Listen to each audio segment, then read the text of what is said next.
കുഞ്ഞുങ്ങളൊക്കെ വളർന്നു വരുന്ന സമയത്ത് അവർ പഠിക്കാൻ ഇച്ചിരി മോശമാണെങ്കിൽ അവരെ അങ്ങ് ഭയങ്കരമായിട്ട് തരം താഴ്ത്തുകയും അവർ വളരെ മോശമാക്കുകയും പഠിക്കുന്ന വീട്ടിലെ കുട്ടിയെ വെച്ചിട്ട് ഈ കുട്ടിയെ താരതമ്യം ചെയ്യുകയും അതിനെ ആക്ഷേപിക്കുകയും ഒക്കെ ചെയ്യുന്ന ധാരാളം വീടുകളുണ്ട്. പല കുഞ്ഞുങ്ങളും അതിൻ്റെ പേരിൽ വളരെ വേദനിക്കുന്നവരാണ്.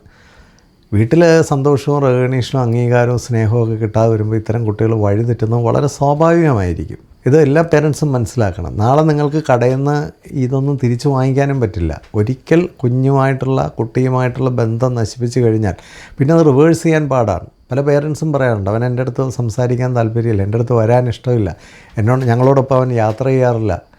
ഇതിൻ്റെ കാരണം എന്നാണെന്ന് ചോദിച്ചാൽ ഈ മെറ്റീരിയലിസ്റ്റിക് ആയിട്ടുള്ള ട്രാൻസാക്ഷൻസാണ് കുട്ടികളുമായിട്ട്. കുട്ടികളെ ആദ്യം കുഞ്ഞുങ്ങളെ പോലെ സ്നേഹിക്കുക, അവരെ അൺകണ്ടീഷണലായിട്ട് സ്നേഹിക്കുക. പഠിത്തവും ബാക്കി കാര്യങ്ങളൊക്കെ മറ്റു കാര്യങ്ങളാണ്. എന്തെല്ലാം നഷ്ടപ്പെട്ടാലും കുഞ്ഞിനോടുള്ള സ്നേഹവും ബഹുമാനവും നഷ്ടപ്പെടുത്താതിരിക്കാൻ പേരൻസ് ശ്രമിക്കണം. ഒരു കുട്ടി പഠിച്ചില്ലെന്നൊന്നും പറഞ്ഞ് വലിയ സംഭവങ്ങളൊന്നും ഉണ്ടാവണില്ല. പക്ഷേ ഒരു കുട്ടി ആക്ഷേപിക്കപ്പെടുകയും ഒരു കുട്ടി നെഗ്ലക്റ്റ് ചെയ്യപ്പെടുകയും ഒരു കുട്ടി കുറഞ്ഞവനാണെന്ന് തോന്നിപ്പിക്കപ്പെടുകയും ഒക്കെ ചെയ്യുന്ന പേരൻസിൻ്റെ പേരൻറ്റിങ് കൊണ്ടാണെങ്കിൽ you are a poor parent. അതിനെക്കുറിച്ചാണ് ഈ വീഡിയോ സംസാരിക്കുന്നത്.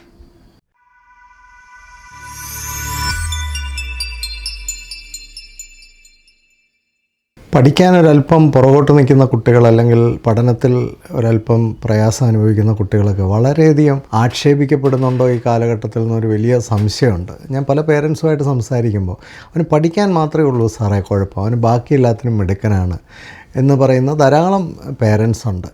ഭാഗ്യമല്ലേ, കാരണം പഠിക്കാൻ മാത്രമേ കുറവുള്ളൂ, ബാക്കി എല്ലാ കാര്യത്തിലും അവൻ മിടുക്കനാണ് എന്നുള്ളത് ഒരു വലിയ ഭാഗ്യമാണ്. എത്രയോ കുട്ടികൾ ഒരു കാര്യത്തിനും കഴിവില്ലാത്തവരായിട്ട് ഈ ലോകത്തുണ്ട്, അല്ലെങ്കിൽ പ്രാപ്തിയില്ലാത്തവരായിട്ടുണ്ട്, അതിനുള്ള എക്യുപ്മെൻ്റ് ഇല്ലാത്ത എത്രയോ കുട്ടികളുണ്ട്. അതൊക്കെ വെച്ച് നോക്കുമ്പോൾ പഠിക്കാൻ മാത്രം ഇച്ചിരി പുറകോട്ട് നിൽക്കുന്ന കുട്ടികളെ നമ്മൾ വളരെയധികം ആക്ഷേപിക്കുകയും അവരെ അവസാനം ഒന്നിനും കൊള്ളാത്തവരാക്കി മാറ്റുകയും ചെയ്യുന്ന ഒരു ഏർപ്പാട് നമ്മുടെ നാട്ടിൽ വളരെയധികം ഉണ്ട്. പഠിക്കാൻ കൊള്ളില്ലെങ്കിൽ പിന്നെ ഒന്നിനും കൊള്ളില്ല, അല്ലെങ്കിൽ പഠിക്കാൻ കൊള്ളാത്തവരെല്ലാം വളരെ മോശപ്പെട്ട കുട്ടികളാണ്. ഇത്തരത്തിലുള്ളൊരു ധാരണ ഒരു മെറ്റീരിയലിസത്തിൻ്റെ ഒരു പ്രോഡക്റ്റാണ്. കാരണം എല്ലാം കണക്ക് കൂട്ടുമ്പോൾ നമ്മൾ കുറേ പണം മുടക്കി കുട്ടികളെ പഠിപ്പിക്കുന്നു, അല്ലെങ്കിൽ നമ്മൾ കുട്ടികൾക്ക് വേണ്ടി കൊടുക്കുന്ന ഇൻവെസ്റ്റ്മെൻറ്റ് അതിൻ്റെ റിട്ടേണൊക്കെ ഇത്ര ഉണ്ടാവണമെന്നൊക്കെയുള്ളൊരു മെറ്റീരിയലിസ്റ്റിക് ആയിട്ടുള്ളൊരു തിങ്കിങ്ങിൻ്റെ പ്രശ്നമാണത്. ഒരുപക്ഷെ പഠിക്കാനുള്ള കഴിവ് ഉള്ള കുട്ടികളെ പോലെ തന്നെ വളരെ പ്രധാനമാണ് മറ്റ് പല കഴിവുകളും ഉള്ള കുട്ടികൾ ഈ ലോകത്ത്. ഇപ്പം പല കുട്ടികൾക്കും ലേണിംഗ് ഡിസബിലിറ്റിയും ഹൈപ്പർ ആക്ടിവിറ്റിയും അല്ലെ അറ്റൻഷൻ പ്രശ്നങ്ങളും ചെറിയ റിറ്റാർഡേഷനും ഒക്കെ ചെറിയ പ്രായത്തിലുണ്ടായെന്നിരിക്കും. അത് അവർ കൊണ്ടുവരുന്ന ഒന്നുമല്ല, അത് അവരുടെ പേരൻസ് അവരുടെ ജെനറ്റിക്സിലൂടെ ആ കുട്ടികൾക്ക് കൊടുക്കുന്നതാണ്. ഇനി ജെനറ്റിക്സ് എല്ലാം ഓക്കെ ആണെങ്കിലും വളരെ മോശപ്പെട്ട എൻവയോൺമെൻറ്റിലൂടെയോ അല്ലെങ്കിൽ ആ കുട്ടിയുടെ ഡെവലപ്മെൻറ്റൽ നീഡ്സ് ഒന്നും മനസ്സിലാക്കാതെ വളർത്തുന്നതിലൂടെയൊക്കെ കുട്ടികളിൽ അത് കോംപ്ലിക്കേറ്റ് ചെയ്യുകയാണ്. പലപ്പോഴും പേരൻസ് ഇത്തരം പ്രശ്നങ്ങളുള്ള കുട്ടികളെ ഒന്നും ശരിയായ രീതിയിലുള്ള ഒരു എക്സ്പേർട്ടിൻ്റെ അടുത്ത് കൊണ്ടുപോയി അനലൈസ് ചെയ്യാനോ അതിനെപ്പറ്റി പഠിക്കാനോ മനസ്സിലാക്കാനോ ഒന്നും ശ്രമിക്കുന്നില്ല. ഒരു 10 വയസ്സ് വരെ കുട്ടിക്ക് കൊടുത്ത ആഹാരത്തിൻ്റെ പോഷക ഗുണം തന്നെ എന്താണെന്നുള്ളതിനെപ്പറ്റി നമുക്കൊരു ഐഡിയ ഇല്ല. ബ്രെയിൻ ഡെവലപ്പ് ചെയ്യണമെങ്കിൽ അതിനൊത്തിരി പോഷകാഹാരം വേണം, കുട്ടികൾക്ക് നല്ല ഉറക്കം വേണം, ധാരാളം കളികളും വ്യായാമവും ഒക്കെ വേണം, നല്ല ബന്ധങ്ങൾ വേണം, നല്ല പേരൻറ്റിങ് ക്വാളിറ്റി ടൈം വേണം. ഇതൊന്നും കുട്ടികൾക്ക് കൊടുക്കാൻ കഴിയാത്ത പേരൻസ് 10ാം ക്ലാസ് ആകുമ്പോഴത്തേക്ക് ഭയങ്കരമായിട്ടങ്ങ് അഗ്രസീവ് ആകുന്നത് കാണാം. മാത്രമല്ല ഈ പേരൻസിനെ അങ്ങനെ ആക്കുന്നതിൽ സ്കൂൾ വലിയൊരു പങ്ക് വഹിക്കുന്നുണ്ട്. സ്കൂളിലേക്ക് ഈ PTA മീറ്റിംഗ് എന്നൊക്കെ പറഞ്ഞൊരു പരിപാടിയുണ്ട്. കുട്ടികളുടെ പരീക്ഷാ മാർക്കെല്ലാം വെച്ചുകൊണ്ട് അവരെ അങ്ങോട്ട് വിളിച്ചിരുത്തി വലിയൊരു വിസ്താരമാണ്. ശരിക്കും പറഞ്ഞാൽ സ്കൂളുകളുടെ ഉത്തരവാദിത്തമാണ് പലതരത്തിലുള്ള ഡിഫറൻഷ്യലായിട്ട് കുട്ടികളെ പഠിപ്പിച്ച് അവരെ എക്വിപ്പ് ചെയ്ത് മിടുക്കരാക്കുക എന്നുള്ളത്. എല്ലാവരെയും 100 മാർക്ക് വാങ്ങിപ്പിക്കാനൊന്നും പറ്റില്ല. പക്ഷേ ഒരു കുട്ടിയെപ്പറ്റി പേരൻറ്റിനോട് കുറ്റം പറയുന്ന, പ്രത്യേകിച്ച് LKG മുതൽ പഠിപ്പിക്കുന്ന ഒരു കുട്ടിയെ 9ലും 10ലും ഒക്കെ വന്നപ്പോൾ അവന് കുഴപ്പമാണ് എന്ന് പറയുന്ന ഒരു സ്കൂളിൻ്റെ ഉത്തരവാദിത്വം ഒന്ന് ആലോചിച്ച് നോക്കിയാൽ. സ്കൂളിന് എത്ര വലിയ ഉത്തരവാദിത്വമുണ്ട്. ആ കുട്ടിയെ ചെറിയ ക്ലാസ് മുതലേ എക്വിപ്പ് ചെയ്ത് ഡെവലപ്പ് ചെയ്ത് നല്ലൊരു പൗരനാക്കി എടുത്ത് ഉത്തരവാദിത്തമുള്ളൊരു കുട്ടിയാക്കി എടുക്കേണ്ട ഒരു ഉത്തരവാദിത്വം സ്കൂളിനും ഉണ്ടായിരുന്നു. സ്കൂള് പേരൻസിനെ ബ്ലെയിം ചെയ്യുന്നു, പേരൻസ് സ്കൂളിനെ ബ്ലെയിം ചെയ്യുന്നു. വേറൊരു വലിയ രസകരമായ കാര്യം, പല പേരൻറ്റും പറയുന്നത് സാറേ അവന് അതിൻ്റെ ഒരു ഉത്തരവാദിത്തത്തിലേക്ക് വന്നിട്ടില്ല. നമ്മൾ മനസ്സിലാക്കേണ്ടത് കുട്ടിയുടെ ബ്രെയിനിന് നല്ല ഡെവലപ്മെൻറ്റ് വരുമ്പോഴാണ് കുട്ടിക്കൊരു ഉത്തരവാദിത്വ ബോധം, എമ്പതി, അങ്ങനെയൊക്കെയുള്ള ഒത്തിരി കാര്യങ്ങൾ റിഫ്ലക്റ്റ് ചെയ്യുന്നത്.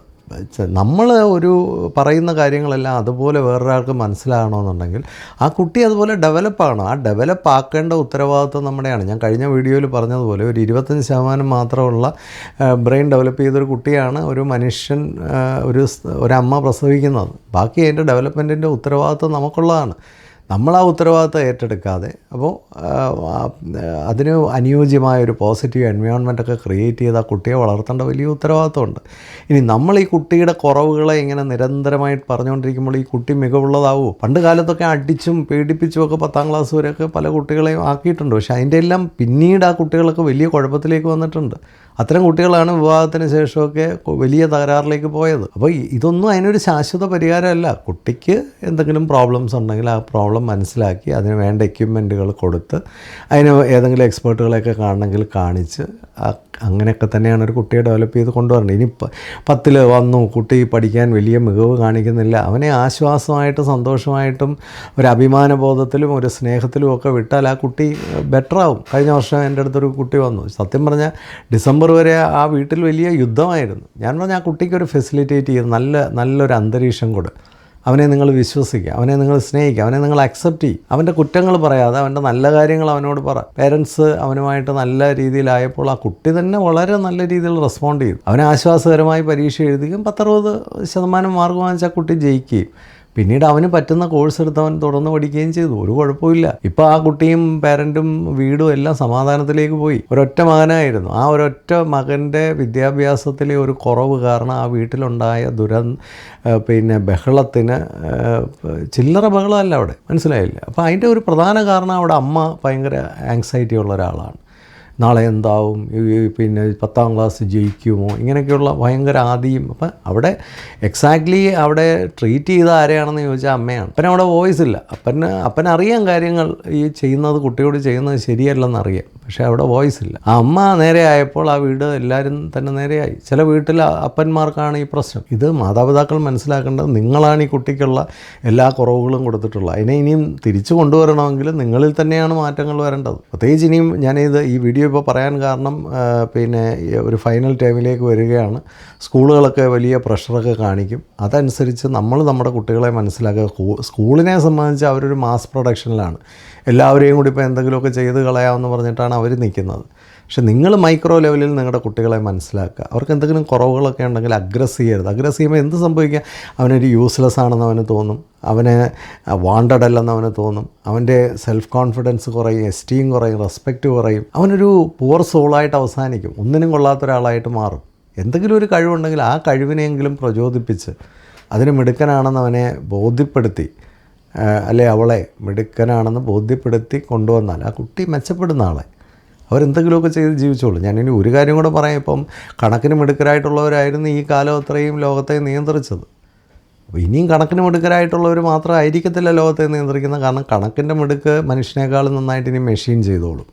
അപ്പോൾ ആ മെഷീനെ കൺട്രോൾ ചെയ്യാനുള്ള എക്സലൻസ് ഉള്ള കുറച്ച് പേർ ഒഴിച്ചാൽ ബാക്കി ഈ ജനറലായിട്ടുള്ള അക്കാഡമിക് മികവുള്ള കുട്ടികളെയൊക്കെ സംബന്ധിച്ച് അവരൊക്കെ എത്ര കണ്ട് ജീവിതത്തിൽ വിജയിക്കുമെന്ന് പറയാനും സാധിക്കില്ല. ജീവിതത്തിൽ വിജയിക്കുന്നത് സമൂഹത്തിൽ ഇടപെടാനും മനുഷ്യരിൽ ഇടപെടാനും നല്ല നേതൃത്വ ഗുണമുള്ള, ആശയവിനിമയ ഗുണമുള്ള, ഇൻ്റർപേഴ്സണൽ സ്കില്ലുള്ള, ഡിസിഷൻ മേക്കിംഗ് സ്കില്ലുള്ള, പ്രോബ്ലം സോൾവിങ് സ്കില്ലുള്ള മനുഷ്യരായിരിക്കും. അത് പരീക്ഷാ ജയവുമായിട്ട് എപ്പോഴും അങ്ങ് 100% കോറിലേറ്റ് ചെയ്യാനൊന്നും പറ്റില്ല. അപ്പോൾ നമ്മുടെ കുട്ടികളെ ഒന്നും ആരെയും എഴുതി തള്ളുകയും വേണ്ട, ആരെയും ഒരുപാട് ഓവർ എസ്റ്റിമേറ്റ് ചെയ്യുകയും വേണ്ട. നിങ്ങളുടെ ക്ലാസ്സിലെ ടീച്ചർമാരോടും കൂടാണ് പറയുന്നത്. നിങ്ങളുടെ ക്ലാസ്സിലെ മിടുക്കരെല്ലാം നാളെ മിടുക്കരായിക്കൊള്ളണമെന്നുമില്ല. നിങ്ങളുടെ ക്ലാസ്സിൽ നിങ്ങളിന്ന് അവഗണിക്കുന്ന പല കുട്ടികളും മോശപ്പെട്ട കുട്ടികളും അല്ല. പിന്നെ ചില കുട്ടികൾക്കൊക്കെ അവരുടേതായ ചില നിലപാടുകളും ആശയങ്ങളും ചിന്താഗതികളും ഒക്കെ ഉണ്ട്. എന്തിനാണ് പഠിക്കുന്നതെന്നൊക്കെ അവർ ചോദിക്കും. പഠിച്ചവരെല്ലാം എന്തായി എന്നൊക്കെ ചോദിക്കും. അവരുടെ ആ ബ്രെയിനിലെ അത്തരം ക്വസ്റ്റ്യൻസിനെയൊക്കെ വാലിഡേറ്റ് ചെയ്യാനും അവരുമായിട്ടിരുന്ന് ചർച്ച ചെയ്യാനും അവരുടെ ആശയങ്ങളിൽ നല്ല രൂപാന്തരങ്ങൾ വരുത്താനും ഒക്കെ ശ്രമിക്കുക. അല്ല അവിടെയൊന്നും ബഹളം വെച്ചാലൊന്നും റിസൾട്ട് ഉണ്ടാവില്ല. എല്ലാ പേരൻസും മനസ്സിലാക്കേണ്ട ഒരു കാര്യം, അവനവൻ്റെ കുഞ്ഞുങ്ങളെ റെസ്പെക്റ്റ് ചെയ്യാനുള്ള പ്രൈമറി ഉത്തരവാദിത്തം അവനവൻ്റെ പേരൻസിനാണ്.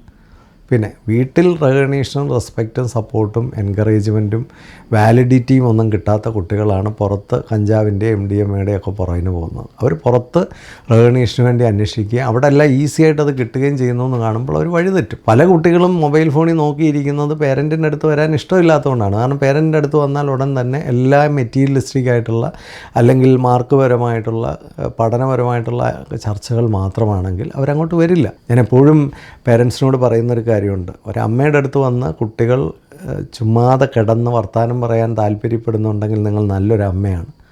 അച്ഛൻ പുറത്തേക്ക് പോകുമ്പോൾ കൂടെ വരട്ടെ എന്ന് ചോദിക്കുന്ന ഒരു മകനാണ് നിങ്ങൾക്കുള്ളതെങ്കിൽ നിങ്ങളൊരു പിതാവെന്ന നിലയിൽ വിജയിച്ചു. ഇന്ന് പല കുട്ടികളും അമ്മയുടെ അടുത്ത് പോകാനോ അച്ഛനുമായിട്ട് കൂടുതൽ സമയം ചിലവഴിക്കാനോ താല്പര്യപ്പെടുന്നില്ല ടീനേജിലെങ്കിൽ something is critically wrong with parenting.